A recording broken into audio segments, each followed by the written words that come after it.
Welcome to Conversations Live. For more than a decade, we've brought you the best in books, entertainment, celebrity interviews, and current events. When the movers and shakers of the world have something to say to you, they say it to us first. Now celebrating 17 years of broadcasting success, here's your host, Cyrus Webb. And welcome back, everyone, to Conversations Live. I'm your host, Cyrus Webb. Glad you all could join us once again, both for those joining in on the community station at WYAD 94.1 FM and WYADonline.com. We're glad you all could be with us. Also, just tuning in through our online affiliates around the world, thanks to our friends at iHeartRadio and Amazon Music Podcasts. We're glad you all could be with us as well. Well, as you all know, our youth are such a great asset to our community, and we want to make sure that they have all the tools they need to be their utmost. Well, that means being able to assist them to be able to stop the bad habits that can be out there and to stay away from the things that can do them harm and lead them towards something that can help them in a good direction. Well, because of that, the Yazoo County Juvenile Intervention Court has been able to assist young people ranging in the ages of 12 to 17 with what they're calling the YES program. And here to talk to us about it, I'm excited to welcome Judge Mary Cotton to our program to talk not only about her own life of service, but also what it's been like for her to see the impact that the YES program can have and where you all can get more information. Judge Cotton, thank you so much for the time. Really appreciate it. No problem. Good morning.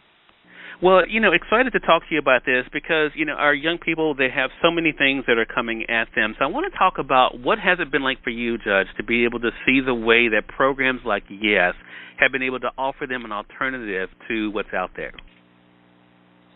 Well,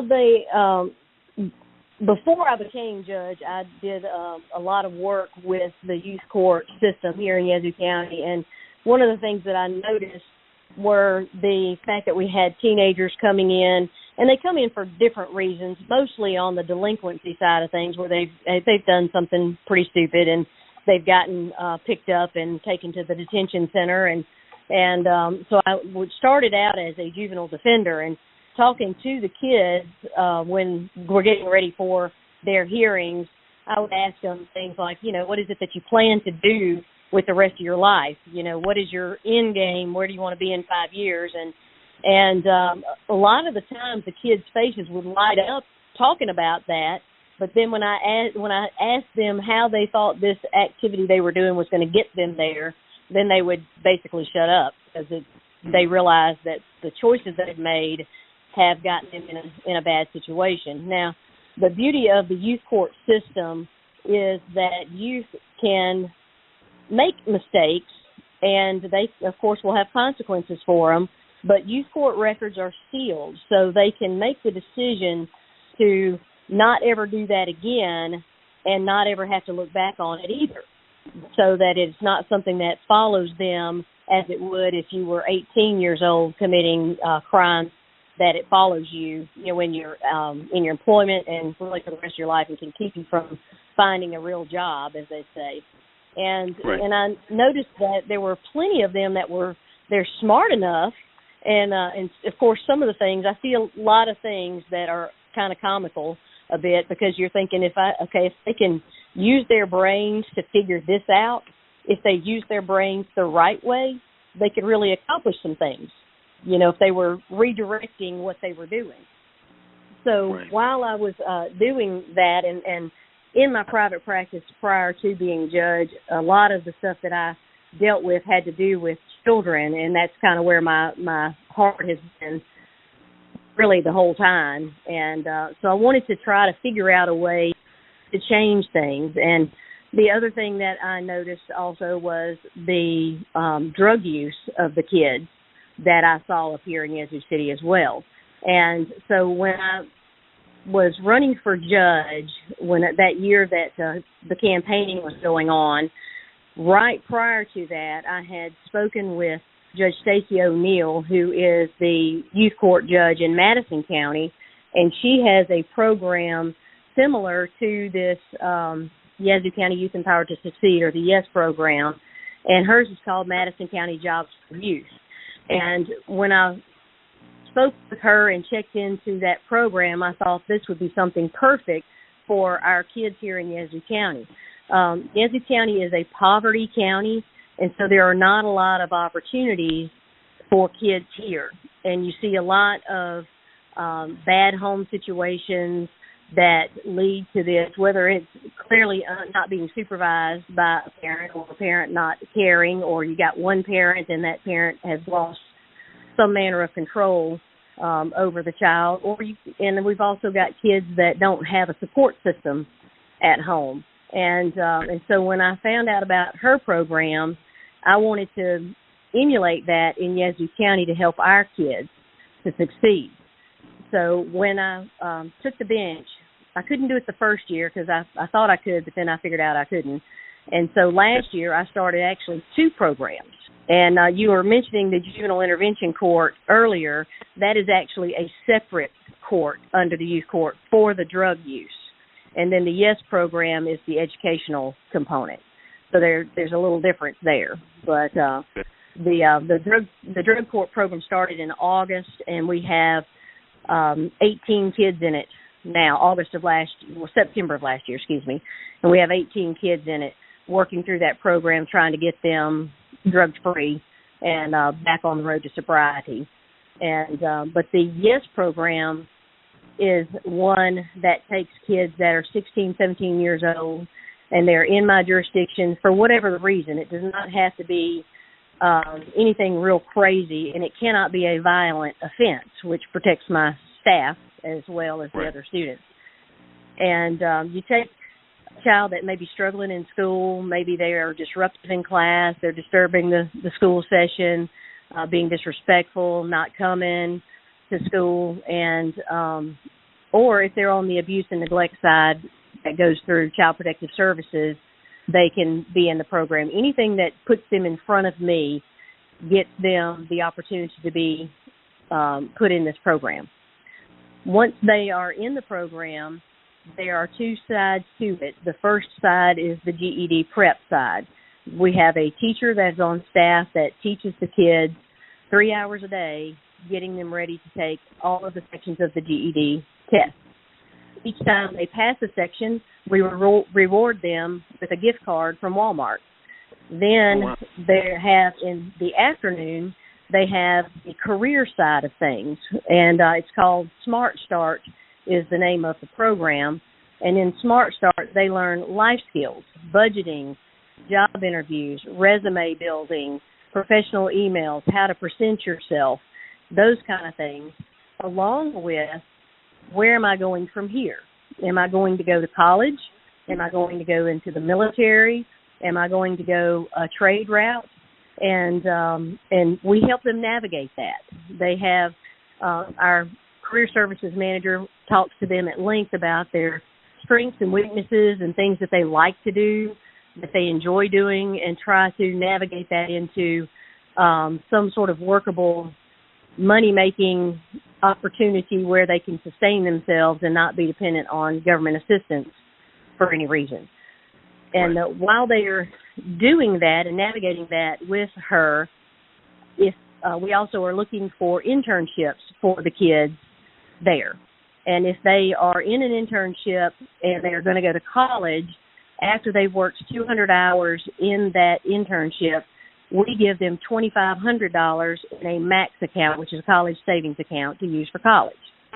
If they're going to go into the military or they're going to go the route of a trade, whether it's welding or HVAC or something like that, then while they are working at that internship for up to 300 hours, we will reimburse the employer up to $10 an hour for that employee. So the employer gets a free employee, and our kids get resume and job experience. They are also learning in the career side to prepare for and take the National Career Readiness Credential Exam. A lot of people don't know what that means, and I'll be honest, I had to look it up too. But what it shows employers is this person is trainable, productive, teachable, and will be a good employee. And it is also a credential that a lot of the big employers are now requiring, like Nissan in Canton and Amazon. They're requiring their new hires to have this credential. So our kids are getting it before they even get finished with the program. Right. Now, what I have seen in the last year in both of the programs is there have been several of the kids that are in the juvenile intervention court on the drug court side that are doing very well at getting away from the drug use and moving on. And in that program, we focus not just on the drug use, but how are they doing at school, how are they doing at home, and putting the whole person out there, because there's always a reason for the drug use, and you've got to get to that root problem in order to work around it and work past it to what they really need to be doing. And some of the kids, they're incredibly smart, and you know they're smart, and they need to make better choices. And so they've gotten to where they will own up when they mess up and understand that it's their fault, not somebody else's, and picking their friends and things, and has been successful there. On and that program, the Juvenile Intervention Court, is funded by grant money from the Mississippi Supreme Court Administrative Office of Courts and from the Department of Public Safety under a Justice Assistance Grant. So that program is funded by grant money from both those two agencies. The YES program is funded with subaward money from the Central Mississippi Planning Development District, which is a local, it's in Mississippi, Planning and Development District, and they get the money from the federal government under the Work Initiative Opportunity Act. So it is funded by federal grant money as well, and it does not cost the county or the city residents a penny. None of it costs them a dime. All of the testing that we do for our kids in the YES program is covered by that grant money, so they're not having to pay for the GED testing or the national career testing or the prep test. It doesn't cost them anything. They come in Monday through Thursday from 9:30 to 3, and they have their instruction time and lunch. We have partnered with the local high school here, and they are providing the lunches for our kids so that they have a free lunch while they're there as well. And we've also had a recent donation from the chemical plant up here that's been here, I can't even tell you how long, but they donated some money so that we could buy new computers, and we are working on getting certified to be an independent GED testing site specifically for these kids, because they don't have transportation to get them to other cities to go take the GED test. So it's been a lot of fun. I've really enjoyed the change in the kids that have been in the program. It is a smaller setting, so it takes you away from the high school drama. It takes you away from all the groups, the bad elements, the peer pressure type stuff, and they focus in on what they're there to do. And we had one girl we created in February, and she was finished in June.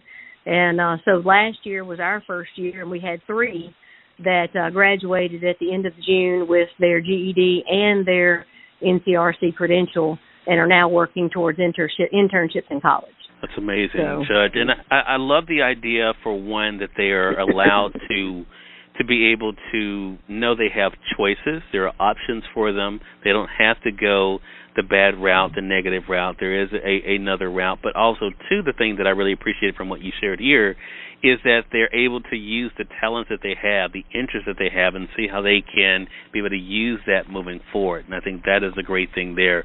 Again, everyone, Judge Mary Cotton has been our guest for this segment, talking with us about what is happening to be able to help the children in Yazoo County to know that they can be able to be assets to the community, and also to be able to make a difference in their lives and the lives of others.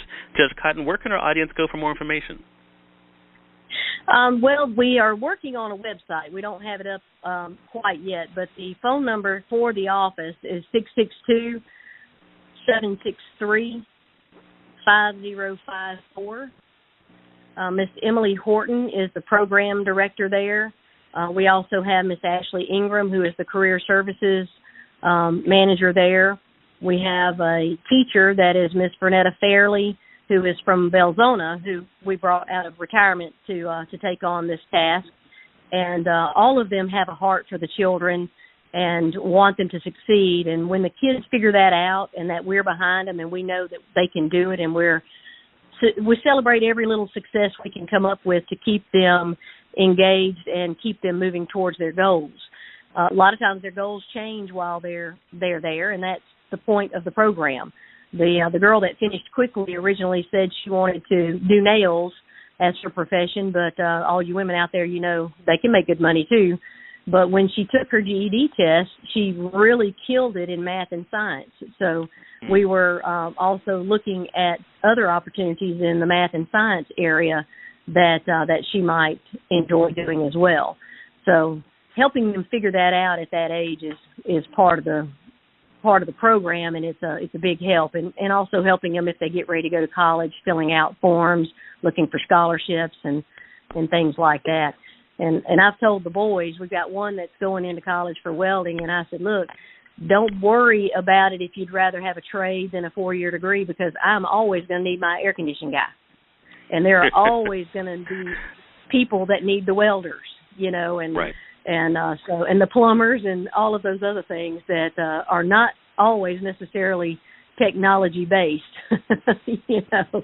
Right. So, but it's been a lot of fun, and I'm real proud of it and real excited about it and the difference it's made. And we've also met with the local schools here, the city school district and the county school district counselors, as well as the 2 private schools, about the program as an opportunity for kids that they see coming through there, 16, 17 years old, that are struggling, or they just don't, the traditional school setting is not for them. They're just over it and ready to move on and don't want to come every day, all day. Right.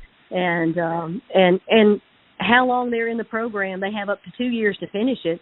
But as I said, we had one that knocked it out from February to June. So how long they're in it is really at their pace. So right. they can graduate way ahead of their peers and already be in the college world or in a career path by the time they get finished. Love that. And we also have a graduation ceremony for them when they graduate. Last year we were able to partner that with the Holmes Community College and allow them to walk in the graduation ceremony with their adult education graduates. So they got to go walk with them. This year we'll have it in-house at our place. Because it is tied to the youth court, everything about it as far as the children is confidential, so we can't post pictures of the kids' faces or names and things like that on any kind of social media. But I did post on my own personal Facebook page about the graduation of the 3 kids, because we were so proud of them, and filled up that little chapel with folks there to support them. Love that. Love that. Well, Judge, thank you so much for the work that you're doing and for that work of those who are working with you, and looking forward to having you back on the program again.